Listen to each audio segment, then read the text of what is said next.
Yeah. You want to like them, but you can't. Are you listening? What? Are you listening?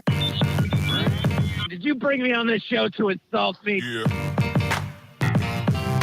That's what I'm saying. That's what I'm trying to say. Yeah. Hey, y'all don't want it with us, man. We straight gangsters over here. Straight man. gangsters.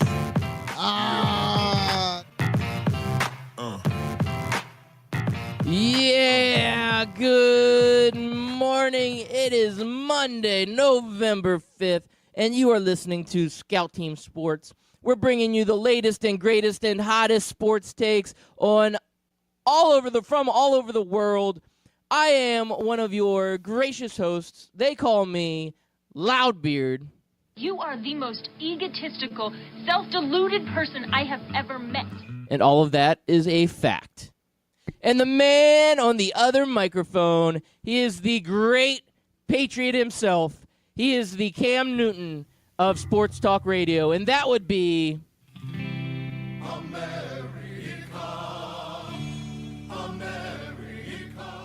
Yeah, it's your boy Chris America coming to you live this Monday morning, November the 5th. Novembro de Mayo, or no, Cinco de Novembro. And it sounds like we have a haunting going on, too. Is that Luke? Is that you? Or Darth? Hey, I'm just here so I won't get fined. I am here so I just don't get fined. It's Monday morning, man. I don't see how anybody in Florida could be excited about a Monday after this horrible weekend. It's been a bad weekend. Even the Orlando Magic lost. What are you talking about? The Dolphins won. No, the Magic won last night. Oh, did they? Yeah, they did. You just assume they He lost just assumed. because they're terrible, and they usually lose. They're 3-6 on the year. They go from being 2-6 now they're 3-6. So yes, surprisingly they beat the Spurs last night. Well, there you go. Take it back. Take it back. It's been a great day for Florida. I mean, the UCF Knights, they get a big victory this weekend. Well, I guess Thursday night. And then you have the Orlando Magic with a big win. Do you call that a victory or do you call that getting exposed? I don't know. I'm not sure. No, it's definitely a victory.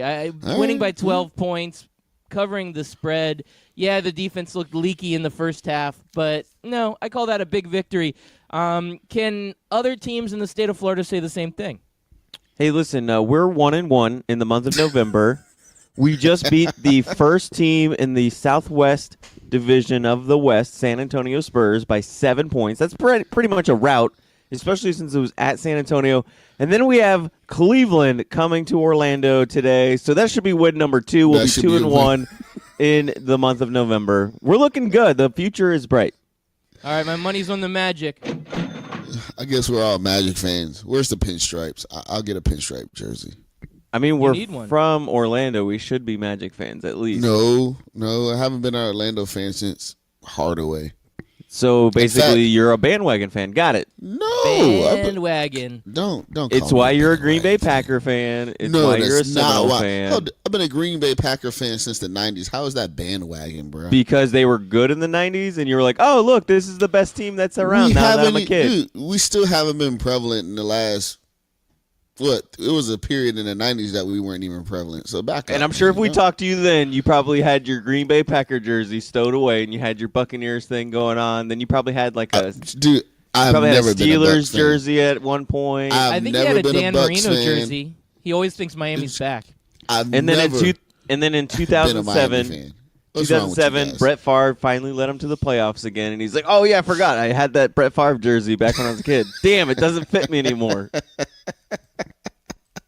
I hate both of you. No, seriously. No one's ever been a Bucks fan or a Dolphins fan. I've never been a Dolphins fan ever. I don't care who is on the team. I've never been a Dolphins fan. Well, I've never been a Patriots fan, but after last night's game, I might need Dude, to why you jump on gotta that do that to me? bandwagon. Why you got to jump on me like that, bro? It's too early for this, man. Come on. You don't want to talk about it? You want to talk about it? We suck. There's nothing to talk about. We suck. Fire McCarthy. Hashtag fire McCarthy. All day long. You bring up a good point. Chris America, we talked about, or you tweeted this the other night, and I was looking at it, and You talked about all the coaches who should be fired.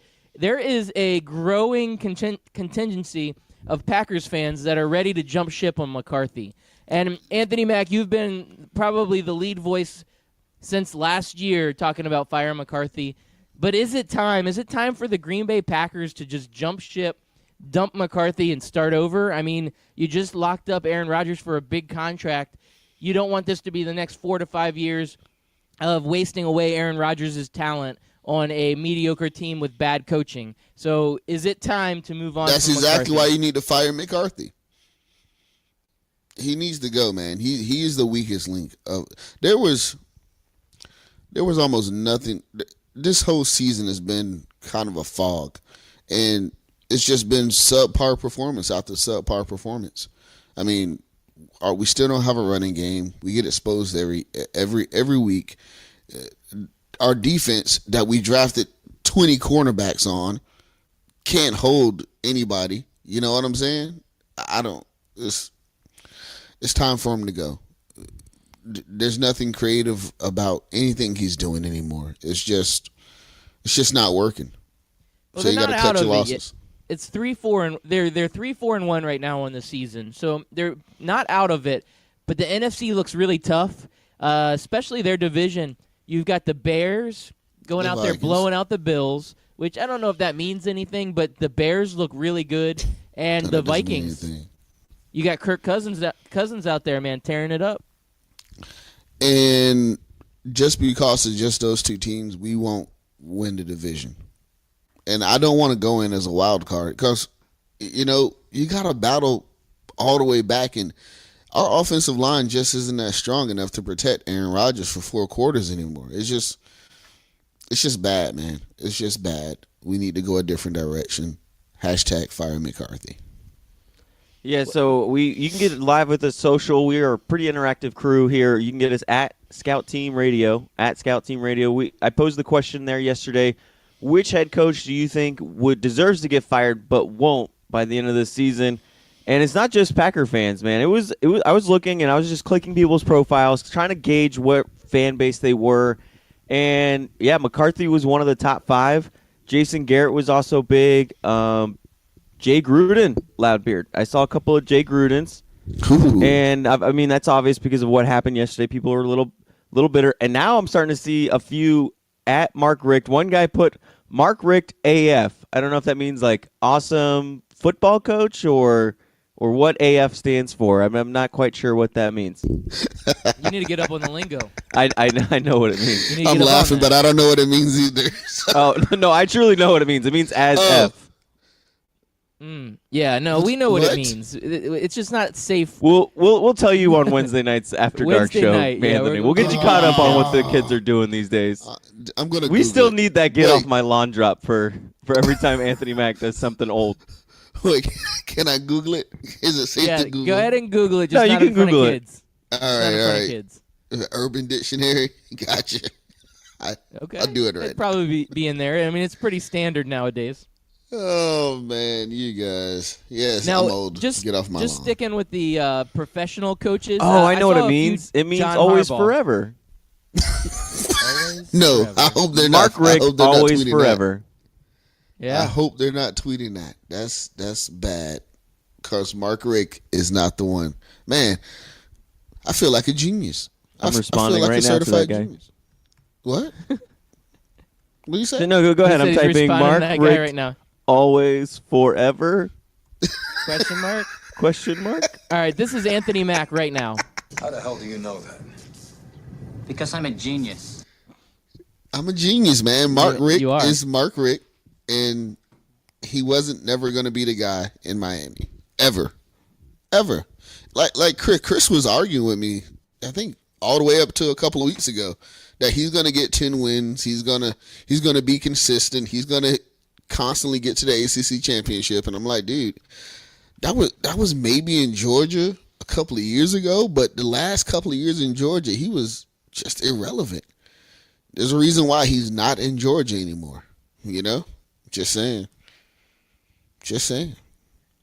Yeah. But hey, they let him ride Mark Richt down, and let Florida State come back, and We'll start the streak again next year. Not a problem. We got this. When did this turn into a Florida State conversation? It's not You a always Florida gotta State bring them in, conversation. huh? It's How did we not. bounce from Mike McCarthy to Florida State? Because you were saying which coaches need to be fired. So That's Don't right. do that. let's talk about the pro coaches. You bring up Jay Gruden. You bring up Mike McCarthy. We all think Jason Mike McCarthy Garrett. should be gone. Yeah, Jason Garrett. I think he's an obvious choice. One that I saw on there quite a bit that I was a little bit surprised of, and then I saw a report floating out there that John Harbaugh with the Ravens is on the hot seat. That one kind of surprised me more than most. Do you guys think he's on the hot seat? Well, John Harbaugh is having a very rough last few weeks. I think they started out with 4 wins, if I'm not mistaken, and now the bottom's just fallen out. They got blown out basically by Carolina the week before. They really didn't show up this week. I mean, they gave a hard-fought test to Pittsburgh, but really they just kept Pittsburgh from running the score up on them rather than just keeping the game close to where they could win. Yeah, and that's the Harbaugh that I actually like, and I thought he would be doing great things over there with Lamar. And in fact, is it time for Lamar to start starting? Is it time for him to get more playing time? I'm not sure about it, but yeah, he's definitely on the hot seat. Along Other with Garrett. coaches that jump out at you that might be on the hot seat. Anthony Well, Mack, you got Garrett's anybody always to go? Garrett should always be on the hot seat, right? I mean, he's down there in Cowboy land and just doing absolutely nothing for the last couple of years, but he seems to be bulletproof. I don't know. He might got something on management, or he's just one of those yes men that say yes to everything Jerry Jones wants. So That's what Jerry Jones wants. He wants a lapdog, man. He does, That's and what he's he got it, man. He's got it. I would say if three games into the season, I would have said Bill O'Brien was in this conversation, but the Texans have lit it up the last 6 weeks, man. They just turned it around. So it's funny because just a few games, a couple losses, and then all of a sudden the guy's on a hot seat, and all it takes is a little bit of a winning streak, completely off of it. Now, I don't believe Jason Garrett's going to go in a winning streak. I just don't believe in the Cowboys. I don't think they're going to have enough out there to be able to do it. And they're playing tonight against the Titans. Not an exciting game that I'm looking forward to, man. You guys getting up for this big Titans-Cowboys matchup? No, not really. Yeah, Well, me neither. the thing about this game, though, the thing about both teams is you never know which team you're going to get. You can get a fifth-round draft pick, or sorry, a top 5 draft pick team in both of these teams between the Texans and the Cowboys, or you can get a playoff team from either of these two teams. So I'm hoping, for our entertainment's sake and for everybody's sake, is that we have the two teams that show up and decide we're actually a playoff contender, and they just battle it out and duke it out for a nice little, I don't know, 28-24 type game, or a 35-31. That would be nice. Hey, is Hugh Jackson on the hot seat? I'm just messing with you, man. Yes, he is. Yes, He's on the hottest spent seat one either. day. He spent one day at ESPN on Friday, and ESPN is already regretting that decision. They've already put him on the hot seat. That's bad, man. That's horrible. I just want to point out, Chris America, you said Thursday night was going to be a good game because it was two bad teams that would battle it out, and you saw what happened there, right? Total train wreck. I think Monday night's going to be the same thing. I think Titans going to take it to the Cowboys. Maybe that's my bias because I'm we just I'm a want Redskins fan, that to happen, but the Cowboys should beat the Titans. They should come on. Coin They're flip. tough. Nah, they're I'm tougher giving than it the a coin Titans. flip. Nah, they're tougher than the Titans. They'll beat the Titans. They should beat the Titans. These are games that you should win. Garrett can take the morphine drip out on the field and still outcoach the other sideline. So you be all right. You be fine. Now the game of the Cowboys weekend. The game of the weekend to me was the Rams and Saints. You guys have to agree that it lived up to the hype, huh? It started out as a blowout. I mean, the Saints jumped up on them early, and then the Rams just went on this incredible run. They came back, tied it up 35-35. They had to do it with a 2-point conversion. And then finally Drew Brees says, oh, yeah, that's right. Got to start playing football again. Can't be conservative. And then they drop 10 points on them to win 45-35. Yeah, that's a pretty good game. Now, my favorite part of that was when Michael Thomas does the end zone celebration, pulls the cell phone out of the goalpost. Old school, man. Old school, doing Joe Horn style. I was reading up, and Joe Horn made comments afterwards, and he said it brought a tear to his eye. So Saints wide receiving legend Joe Horn out there just shedding a tear for that beautiful end zone celebration by Michael Thomas. And we talked about this Saint team week 1. They got blown out. They looked bad. They allowed a lot of points to be scored on them by Fitzmagic. And we said that they did this the year prior. And I don't know what they're doing week 1, if they still think it's preseason, if they just don't care about week 1. But then the defense starts turning it around. The offense starts going. And the Saints look really unstoppable right now.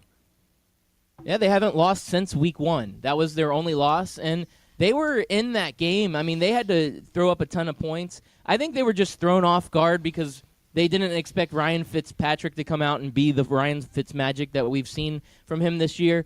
And now that they've pulled all that together, their defense is still not that good. I think they're ranked like 23rd in the NFL. They're not a great defense, but when you have an offense that can score 40-plus points every game, you can give up 25 to 30, no problem, and still always be in the driver's seat, always coming up with a big win.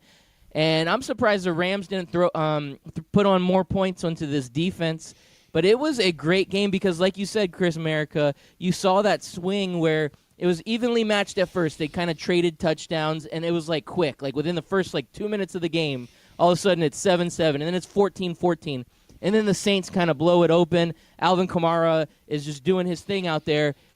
But the Rams come back, and both of these offenses, these have got to be the two funnest offenses to watch in the NFL. Well, maybe the Chiefs I would put in that conversation also, but I love good NFL offenses. This is what the NFL has become. Drew Brees is breaking records every time he steps on the field, and we're seeing greatness out there right now. And these two teams could easily be battling in the NFC Championship, and I think they will be. And the advantage is going to go to the Saints because the Rams don't have it. And are we just going to put Magic on the back of everybody's name? I'm just asking. Like, why? What's up with Fitzmagic? He's Fitzmagic. What are you talking about? Who else did I say Magic? The Orlando Magic? That's just their team name, bro. Magic Johnson. He was a great Hall of Famer in the NBA. You didn't like him? Well, you were always a big Larry Bird fan, I thought. Yeah, I'm a Larry Bird fan. Top 30 player.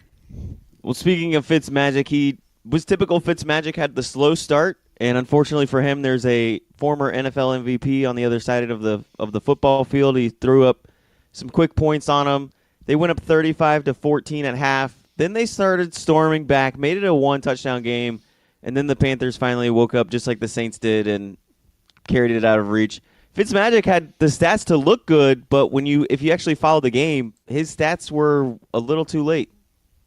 Now, does anybody think that this wasn't going to happen, though? We've said this before. He has an expiration date. Has he reached his expiration date like he normally does? Or well, the problem y'all with just the riding Tampa with Bay him the rest of the season? The problem with Tampa Bay is they don't have anybody else to turn to. Yeah, nobody. You know what? That's their fault. They totally botched that whole transition between Fitzpatrick and Jameis. Jameis is just a bust. What, dude? I said it from the get-go. Jameis should have sat and just learned behind Fitzmagic, even though he had his struggles in that week 4 game. Dude, you gotta let it ride out. You can't sit him. Jameis has to understand that, hey, look, when you're a starter, things like this happen and you gotta battle back. I mean, right now, it's just a bad situation because Cutter is trying to keep his job.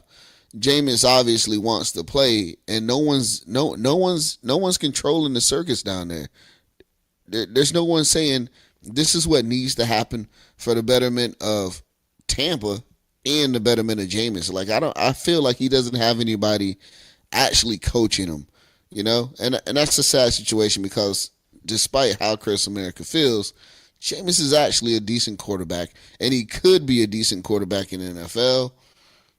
I'm not gonna say he's gonna win Super Bowls, but he could be a factor in games, and I don't think he's ever gonna get to that point because he doesn't have the coaching, and I'm afraid that he's going to get traded somewhere or get lost in free agency, and he'll never live up to that potential. Kind of like Vince Young, just never live up to it. When you've started 45 games prior to this season and you're in your fourth year, you're beyond you need to sit behind somebody and learn, especially if it's going to be sit behind Ryan Fitzpatrick to learn. Jameis Winston is Ryan Fitzpatrick, and Ryan Fitzpatrick is Jameis Winston. They're both very good to have as your backup quarterbacks, but they are not starting quarterbacks. They are not 16 games a year quarterbacks, and neither one of them are first overall draft pick quarterbacks. Well, the only difference is one was drafted in the 7th round where he should have been taken, and the other was drafted the first overall pick. If you're not ready by year 4 as the first overall pick, you're never going to be ready. He's not going to get lost in the free agency. He's going to be seen for what he is. He's a backup quarterback. And any team would be grateful to have Jameis Winston as their backup quarterback. Yeah, I think the comparison to Vince Young is a great comparison, Golden Ghost. You bring that up. I mean, the Bucs already have named Fitzmagic the starter for next week's game up against the Washington Redskins, which I will be live in Tampa to witness this greatness of Fitzmagic, which I'm excited about. But I think Winston is done in Tampa Bay. This is it for him. He did not live up to the billing. He is going to be considered a bust at this point. I think another team is going to give him a shot, and it'll probably be as a backup, but he will see the field again. He's going to have to pull himself together and realize he is not going to be given all these extra chances because he was the number 1 pick. That's already in the past. He has to step up and show other teams that he is going to be worth it. And we'll see what happens. I mean, he could go on one of these teams like a Denver Broncos next year where he might get a shot to win a starting job. Or maybe Arizona Cardinals where he could battle against a guy like Josh Rosen who hasn't shown anything. Or Buffalo. Right now, Buffalo wishes they had Jameis Winston. They wish they had somebody that could throw as many interceptions as Nathan Peterman, but actually throw a touchdown here and there also.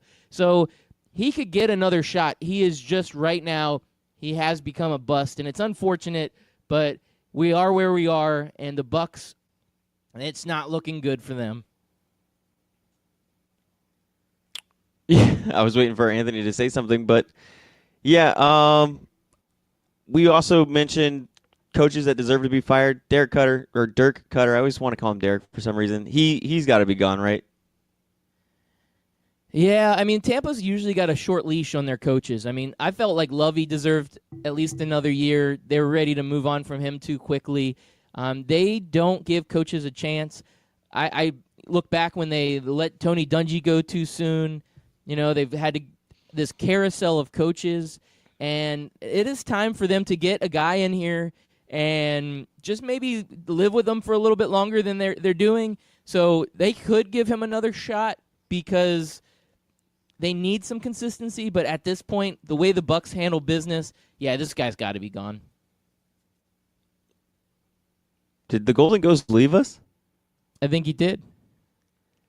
We've been haunted. Well, all right then. Well, that was the Golden Ghost. That's why there were all the awkward silences, because we had no clue that this kid left. He's gone forever. All right. And ever and ever. Let's talk about your Redskins, bud.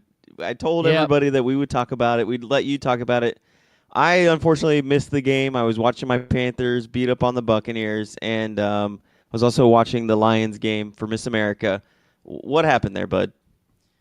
This is kind of typical Redskins. Now, we brought over Alex Smith at the beginning of the year, and this is like the Alex Smith that we're used to seeing. He's unfortunately, I'm going to have to say this word. I hate this term, but he acts more as a game manager.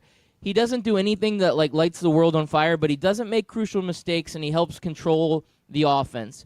The problem is when you're going up against a great offense with the Atlanta Falcons, and they get up on you, and they get a lead, and your defense is just having trouble holding Julio Jones and Calvin Ridley and this great offense with Tevin Coleman. They're having trouble with the offense of the Atlanta Falcons.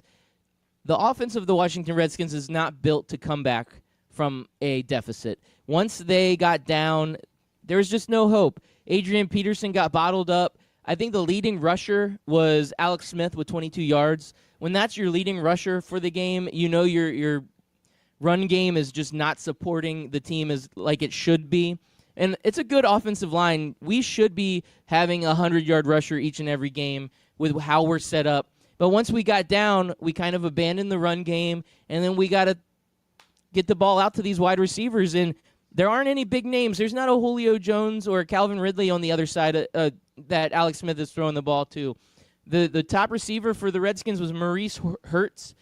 Josh Doxson's also a good wide receiver. But these guys, I mean, we probably have the bottom of the barrel as far as wide receivers in the NFL for our top wide receivers. We're probably sitting in there, maybe ranked 25th to 32nd, somewhere in that range for wide receivers, because going into this game, our top receiver was Jordan Reed, who is a tight end. So we're not doing anything special on the offensive side. And once we got down, that was it. We weren't built to come back.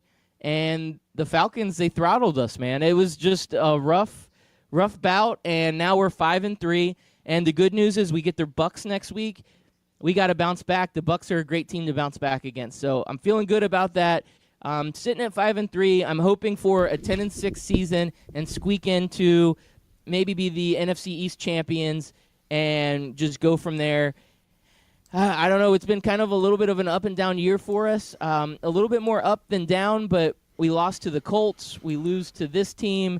These are teams that we should be beating, where on the other end we've beaten the Panthers and we've beaten the Packers. So we've got good quality wins, but not so great losses. Yep. And this is probably more because you guys fell behind early, but when you only run the ball 15 times, that's not going to work for Alex Smith. You mentioned how he's sort of a game manager. I don't know if he's that bad of a player. I think he's a little bit better than a game manager, but he's definitely a player that needs a running game. He needs Adrian Peterson to go off, Mr. Black Captain America, you said it. Capri Bibbs, got to do better than what you did, but 15 rushes for, it looks like 60, 70-something yards, maybe 80 yards. Not going to cut it in the NFL. No, all around, it was just a poor performance by the offense. And the defense, I thought, they've been a top 5 defense in the NFL this year. I thought they would be able to hold the Falcons a little bit more than they did. But the Falcons look like they're offensively getting their stride, and we weren't able to exploit them on the defensive end, which is their weakness. And that's what it came down to. And you know what? We got the L. Now it's time to bounce back and come back next week with a big win. Yeah, and I really should against say it's the probably Buccaneers. Yes. That's a big win. Hey, man, what were you doing? A win is a win. I don't know what the heck. Dude, this thing just went black. I thought you guys turned me off. I was over here talking, screaming at you because I'm like, dude, why are you not listening to me? Could you hear us, but we couldn't hear you? I could hear you guys, and I'm like, dude, are they really not going to just listen to me? But it's fine. I don't know. I don't know what happened before. We got some technical difficulties. You know, I call that Skynet. They wanted to shut me down. Skynet's always watching. And getting back onto the winning track, whether it's against the New England Patriots or the Tampa Bay Buccaneers, a win is a win in the NFL. A win counts as a win in the NFL. This isn't college football where we judge wins by beauty contests and everything else. So being 6-3 in the NFL is a huge deal. So I agree with Loudbeard there. The Redskins being 6-3 going into next week after next week, I mean, that'll be a big deal for them. Oh, yeah. I'm ready for it. We're bounce back. That's all it's about. Some of these other teams out there that haven't been able to bounce back, like a Green Bay Packers, you know what? They should be putting on they should be nervous. They should be worried. But the Redskins, I'm not panicking yet. Panic button is not being hit. I'm ready to move on from that. Hey, you know who should hit the panic button? Sam Bradford. He could be done in the NFL. He finally gets cut. Do you think another team will take a chance on Sam Bradford? Will he be wearing a Buffalo Bills jersey next week, being the starting quarterback? What do you guys think? I don't know about next week, but I'm going to say yes, he will be on an NFL team because that's all I know. All I know is Sam Bradford getting signed to these ridiculous deals against my better judgment, against everybody's better judgment. So just based on trends and what's been going on, and the only thing I know is, yes, Sam Bradford will be on an NFL team. That guy's bulletproof. Yeah, I think he will be on an NFL team. There's spots out there for him. I mean, There's spots out there for. I mean, no, they're not spots out there because he's Sam Bradford. Here we are talking about Jameis Winston being a backup quarterback, but Sam Bradford still hanging around places. Come on. If Sam Bradford can go somewhere and start, Jameis Winston can go somewhere and start. No, I can see Jameis Winston going to a place that just drafted a quarterback, number 1 through number 10 overall, and being that filler-in guy. And then the week 2, week 3, when he throws 4 interceptions, they put in that rookie quarterback, and then they never look back again. We've seen this in the NFL before. Basically what happened to Sam Bradford this year. Yeah. He's the new Sam Bradford. Yeah. I don't know if I'd want to be that or not. That's pretty bad. It happens. All right, guys. I think it's time for a quick commercial break. On the flip side, we will discuss, is James Franklin on the hot seat? That sucks, by the way.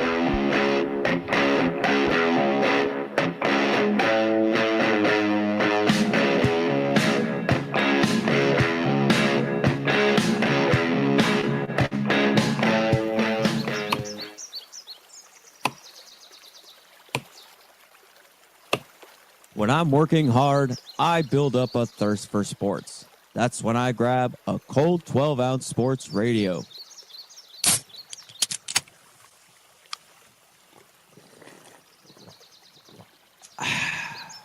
"12-ounce sports radio. Quench your sports thirst." Oh, guess who it is? Did you know the station had a janitor? Oh yeah, the Jefe, otherwise known as Beck. And it's Beck's Work Week in Review live on 12-ounce sports radio every Friday at 1 p.m. Eastern Standard Time.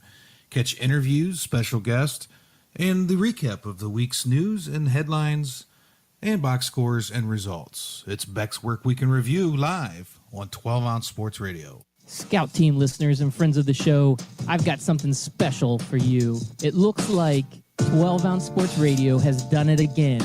We have partnered with Rally House. You just go to the website 12ozsportsradio.com. Click on the banner on the right side of the page, and it will take you directly to Rally House. Rally House has some of the greatest, most unique sports items for that diehard fan, casual fan, and anybody and everybody out there that is special in your life. So go ahead and check it out. Once again, go to that website, 12ozsportsradio.com.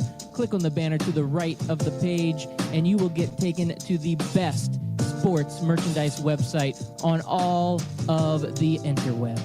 Do you own a small business? Are you looking for solutions to all of your communications, problems, and challenges that you have? Check out Ring Central. Give them a call. They have partnered with 12ozsportsradio.com to give you the best rates on all of your business and office solutions for communication.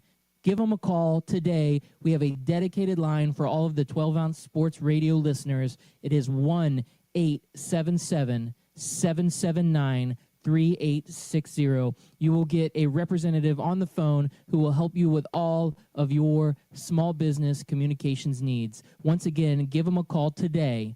1-877-779-3860.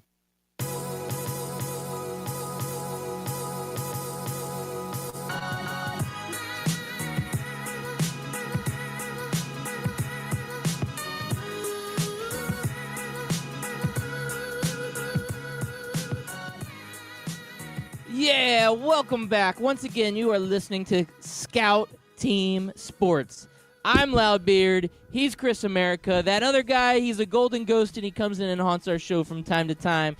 We're bringing it to you hot this Monday morning, November 5th. We are the Scout Team, and you can always catch our show Monday through Friday, 6 a.m. and again at 11 a.m. on 12-ounce sports radio. And if you miss any of the old episodes and you want to catch them, you can check out the podcast. It's available on Apple Podcasts, Spotify Podcasts, or anywhere podcasts are found. Just search Scout Team Sports, Scout Team Radio, Scout Team, whatever you want to search. We're there, and you can find us, and you can love us and like it and subscribe and make your beautiful comments, and that is a fact. Also, we are social. We like to be social. Check out Scout Team Radio on Twitter, Facebook or Instagram. And with that being said, you guys ready to talk about some college football? Because there was a Saturday with some great college football action this week. Let's do it. That, right? Yeah, You let's ready? roll. Let's do it. What game do you want to start out with? I figure maybe we should talk about your teams, or is it No, we too shouldn't. soon? No, I'll we shouldn't talk about my 80. Gators. Why? The Gators looked bad. They just look bad. They got steamrolled. The Florida fan base got humbled, and Dan Mullen's got a lot of work to do, man. Like I've been saying since the beginning of the season, but okay. Did Anthony? Did we lose Anthony again? I You think we gotta be lost kidding Anthony. me. I don't hear him. You gotta be kidding me, dude. Anyways, Kyle, what did you think of the Gator game? It was disappointing to say the least. Florida, they've been looking good in the past few weeks. They're finally up there. They're in that conversation. Like, should the Gators be considered one of the big boys, the top 4 teams? And this was their show 'em game, and it didn't turn out very well. And this is tough for Florida fans. I think it is, like you said, a humbling experience because we're rushing back this Dan Mullen's experiment. We're saying, okay, the Gators are back. We're ready. We're in the conversation again. And, maybe they aren't ready. And it's a good sign that the Gators are where they're at now because I think that you made the right choice at coach this offseason. Mullins is the guy that you want to stand behind, and he is proving that he can be a legitimate coach here, and he can be the team that maybe the Gators were years ago when it was the Urban Meyer Gators. He can bring it back to that. We can completely forget about the Coach Mack, and we can forget about Muschamp. We can forget about those years. We're ready to move forward, and Mullins is the guy to move them forward. It's just not going to be all the way to the top. It's got to be a work in progress, one step at a time, and this just let the fan base know, okay, we're there, but we're not quite all the way there yet. Yeah, like I said earlier in the season, if you want to get your win against the Gators, get them now because Dan Mullen's got this thing rolling. Hopefully we have Anthony Mack back. Is he back? I think I'm back. Can you hear Okay, me? yes, he's back, yes. All right. Yeah, you. I saw that was funny how you waited for me to say something about the Florida Gators. Like you knew I was going to hate on them. I'm not going to hate on them, man. I'm just going to say, I told you, it's What did you Sullen tell me? Mullen. Sullen Mullen, man. What does I that think even he's- mean? Sullen Mullen's not your guy. But hey, you keep thinking it. Mullen isn't your boy. Oh. I'm telling you. Oh, hey, man. I know everybody's gonna egg on Willie. Hey, look, and I get it, but we're gonna be all right. I'm telling you, I think we're gonna be better than Florida. Seriously. I mean, I wish Mullen would go with the let's get blown out every weekend game plan to let me know that Dan Mullen's my guy. But I guess only once a season against a bad Missouri team we'll have to do. It's all right. It's all right. We'll see in a couple of weeks here who's the better coach. If Florida can't figure it out, their quarterback position, you guys just might win. We need to get more pressure on the quarterback. We haven't done as good as we have been at the beginning of the season.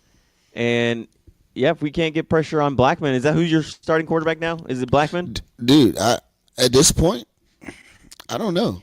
I don't know. And I wish they could figure it out sooner than later.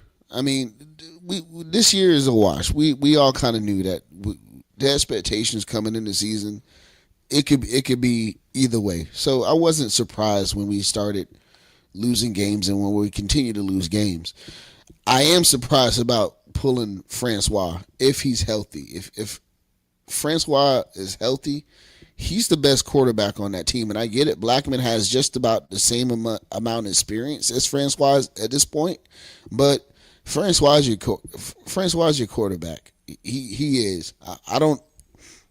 It is what it is. I mean, obviously they're on the field. They're talking to each other, so they know better than I do. But I wouldn't have pulled Francois. I would have let him go through the struggles. It's not like we're gonna pull him and end up back in the college football playoffs. You know what I'm saying? Yeah. So just struggle through with him. Same thing as Jameis. Let Blackman sit behind and learn. Even if it is a blowout, even if it is, man, we're not scoring points. it's adversity, and quarterbacks have to learn that to keep on going and keep moving. I wish we wouldn't have set Francois. I'm not sure Blackman is the way to go. I don't think it matters. Your offensive line is trash. And that's just about the way it is right now anyway. It doesn't really matter. The offensive line is trash. We're not really winning. Stick with Francois. Let him get the experience in. You know what I'm saying? We at least got another year of him. So maybe why Francois needs to be like James Winston and sit behind a quarterback and learn the offense and learn how to be a quarterback. Okay, but not Blackman, Jack Rabbit. They got the same experience. Well, Loudbeard, if you don't have anything to add, I don't think the nation, we're a national radio show. I don't think anybody wants to hear us talk about the bottom feeders of Florida the rest of the show. So let's move on to real quick. The bowl streak. Is the bowl streak going to be done this year? That's the Let me last check their question schedule. You guys have 3 wins or 4 wins? They got 4. I think we have 3. Yeah. I think you got 4. Look, you should know this. I'm going to be honest with you. They're 4 and 5. They have Notre Dame, Boston College, and Florida left on the schedule. And with that schedule, it's not going to happen. But at the same time, we also don't deserve it. We don't deserve it. I mean, I hope we are competitive against Notre Dame. Just competitive. I'm not saying that I want to go up there and beat them by 40. I want to be competitive against Notre Dame. That's all. Boston College beat us last year, so I hope we get a little revenge on that. And I'm still confident that we beat Florida. Thanksgiving weekend, right? Is it Thanksgiving weekend? Yeah, I'm still confident that. Huh? That's usually when it is. Yeah. I'm still confident that we beat Florida. You can be as confident as you want, but good luck with that. I don't think that you guys have an opportunity to take out Florida, but if you do, good luck. Wish you the best. Now, we are getting some feedback here on Twitter. Ian Hall from 12 Ounce Sports Radio, great writer. He's got his own podcast that he is dropping on 12 Ounce Sports Radio. He did a little – he added us, and he said, Syracuse and Boston College up 11 spots. What's going on around here? Well, Anthony Mack, you mentioned Boston College. Boston College is finally getting some respect. So is Syracuse getting some love in the top 25. Do you think these teams deserve it, or do you think just everybody else is losing, so they need to put somebody there? Everybody else is just that bad. Syracuse, I can get behind. I can't get behind Boston College. I mean, I think they were better last season than they are this season. But besides the point, everybody else is just losing. You know, we said it before break. Is Franklin on the hot seat? Penn State's supposed to be tops. They're supposed to be top 5. You know, Ohio State, they're looking at like they got flaws. I mean, besides that, you know, you got teams that are in and out like Texas. I think Missouri was at top 25 at one point. So teams are just losing. Teams that are traditionally powerhouses are just losing. And yes, this leads us to the UCF debacle. Why aren't they ranked higher? And they should be. They absolutely should be ranked higher. I mean, at least higher than Ohio State. And I know people are like, no, they shouldn't. Yes, they should be ranked higher than Ohio State. Sorry. It's just the way it is. But they should be ranked higher than a lot of teams, especially if you're going to move up. Like Ian Hall said, Syracuse and Boston College up 11 spots. Yeah, Ian, what is going on around here? What's going on is Clemson needs help with their schedule. So the AP, they're like, we got you, fam. We're going to hook you up with a couple of overrated top 25 teams. And that's what they do. They leave out a whole bunch of American athletic teams.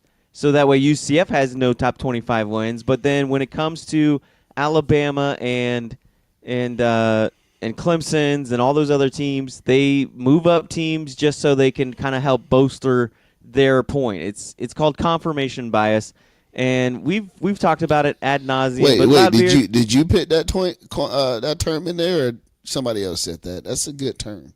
No, I mean bias. I'm sure I've heard it from somewhere, and I've used it quite a bit, but it's confirmation bias. It's what it is. But we've talked ad nauseum about top 25. Let's actually talk about football games. And Loudbeard, can you hit me with a genius if you have one? I'll give you a little bit of time to set that up. Because at the beginning of the season, I mentioned one team was back. And since Anthony Mack likes to remind us about what he says at the beginning of the season and that he was right, I'm going to go ahead and mention one here, too. Oh, boy.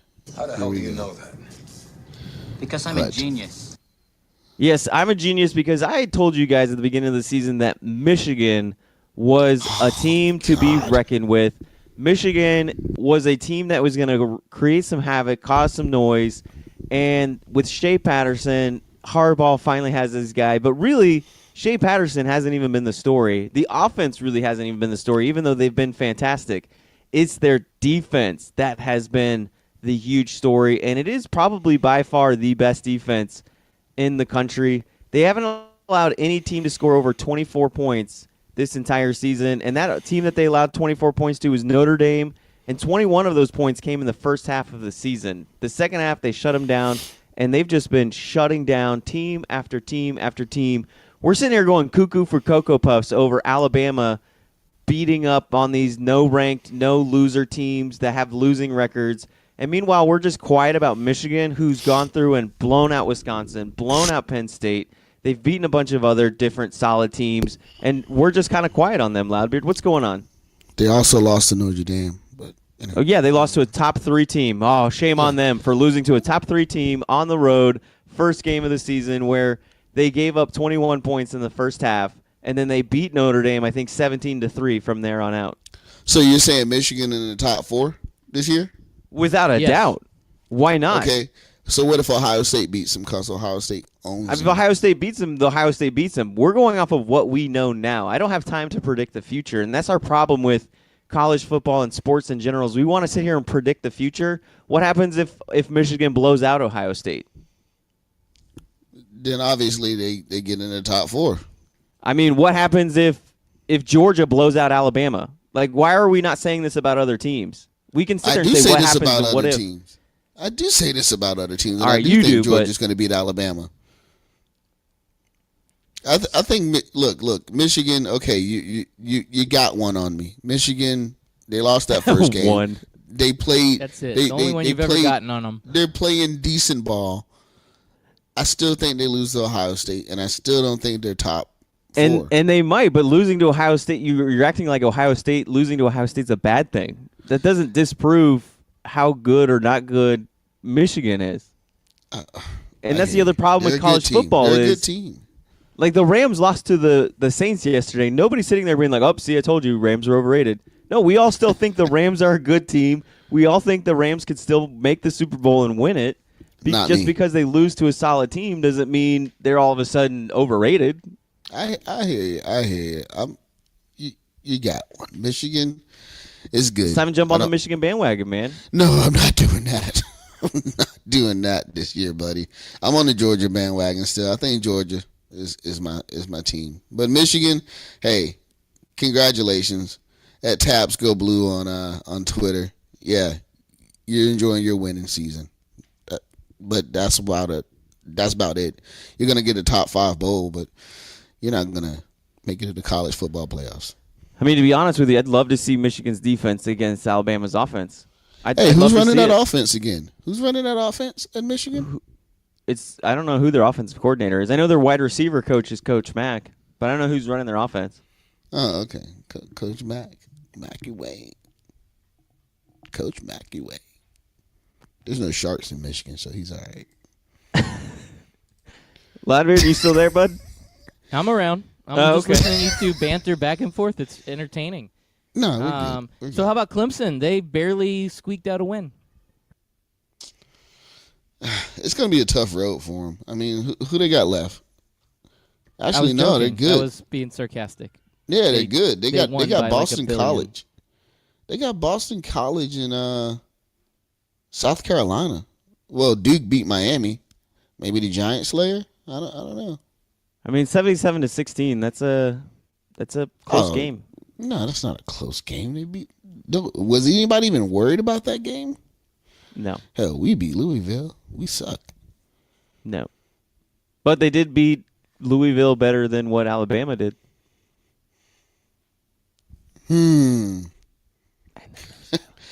I'm not sure you want to gauge it like that. Maybe. It was a joke. Sure. All right, so like I said last Friday, Loudbeard, there weren't that many good games. I mean, we even brought up the Michigan-Penn State game, and there was a reason why I didn't bring it up because it wasn't a good game. It was a blowout. I knew then what I know now. No, I'm just kidding. I didn't know they were going to blow them out like that, but they're just this college football season just has lacked any sort of, I guess, appeal this year. You get like maybe one or two good games, but it's not that typical lined up like 5 games on your Saturday that you have to star and mark, and then there's like 4 or 5 other games that you're semi-interested in that you'll flip back to when your other games are on a commercial break. It's just not there this season. I mean, they are. They're just teams that we just traditionally don't watch. I mean, Boston College is putting up decent numbers. Syracuse is putting up decent numbers. LSU is back in the picture. Kentucky. Those are good teams to watch. We just don't normally watch those teams. No, it has nothing to do with the teams. It has to do with the matchups. Like LSU is playing who? Kentucky has been playing who? Alabama has been playing who? Like Alabama finally had their first good matchup of the season, and it's November 3rd when they're finally getting it. Like, yes, Texas A&M was sort of a decent matchup, but is Alabama, the well-oiled machine with Nick Saban, who's been there for 10, 11 years, really a good matchup against Jimbo Fisher, his first year rebuilding a Texas A&M team? No, that's not a good matchup. The names are sexy, and you can sit there and banter back and forth about whether or not Jimbo's going to make the game close, but we all knew that game was going to end the way that it was going to end. I'll give you that. And I'm sorry. I'm sorry, Chris America. I'm going to take something back. Kentucky almost lost to Missouri, too, so Missouri might be a little tougher than originally thought they were. So Missouri's got good talent. I mean, Drew Lock is a great quarterback. He's probably going to be one of the top 5 quarterbacks taken in the NFL draft. I don't know what round or position he'll be taken, but he will most likely be out of the 5 quarterbacks taken. He'll be one of them.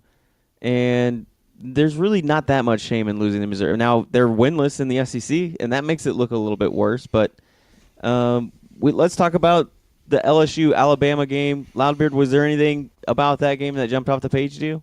Yes. LSU's offense is garbage. I mean, I could have told you that. That was my in-depth analysis. When I was Missouri... excited to watch this game. I was waiting all day for it, and it lived up to 0 of the hype because it was like watching, NFL going up against Pee Wee football. There was no matchup whatsoever. Alabama straight up throttled them from the first second. LSU could not get any points on the board. Even the one opportunity they had, they kicked the field goal and it goes wide left. I don't even know. It just didn't even seem like they should be on the same field. And this was a home game for LSU. Death Valley, you expected this team to show up, their biggest matchup of the year, and Alabama still just straight steamrolled them. To me, that tells me that Alabama is head and shoulders the best team in college football this year. They are just so much better, and their quarterback, Tua Tagovailoa, I can't even say it correctly. Say it again. Tua Tagovailoa. Yeah, he is. Holy crap, you've been practicing something that? special, man. He is something special, and he finally gets his first interception of the year. That, to me, just says, wow, this guy has been just rock solid all year long. He's like the Patrick Mahomes of college football. The only thing surprising about this game is that they didn't put up more points. I feel like the first quarter, because I think I went to sleep, I thought that they would put up, 50, 60 points on them. So I was surprised at 29-0. No, I mean, I wasn't surprised at 29-0 because LSU's defense is actually a good defense, and it's a defense that Tua hasn't faced at all this season. He's been going against garbage defenses. The only difference is the reason why they scored 29 on this defense is because LSU's offense is garbage. You cannot have an elite defense stay elite if they're on the field for 30 to 40 minutes a game. You just can't win football games that way, and you can't allow your defense to be out there and be tired. LSU's offense has been garbage. Joe Burrow is so overrated. The Florida Gators defense, who just got throttled by Missouri, made Joe Burrow look anemic. That offense was lucky to have 19 points against Florida. They'd had 2 solid drives against Florida, and the rest of the game, they did nothing. They have not scored over 30 points in 4 out of their 6 games or 8 games. here's where they scored over 30 points. Ole Miss, Louisiana Tech, Southeast Louisiana, and Miami. Those are the teams that they've scored over 30. Oh, and they scored a bunch of points on Georgia, which was kind of surprising. I think Georgia just took a little nap on LSU that game. Yeah. But other than that, their offense has been anemic. It's been awful. Let's see what they do next weekend against Arkansas, but I think we're out of time, guys. We're out of time. And it's kind of weird that the sun is up right now. I'm looking out and I'm like, oh crap, I'm late for work, but nope, it's 6:55. The sun is out, yeah.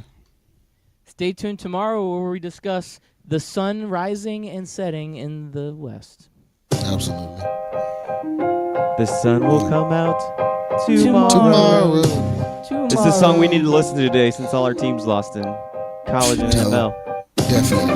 Although my Panthers won. It's just been a bad football game. My UCF Knights won.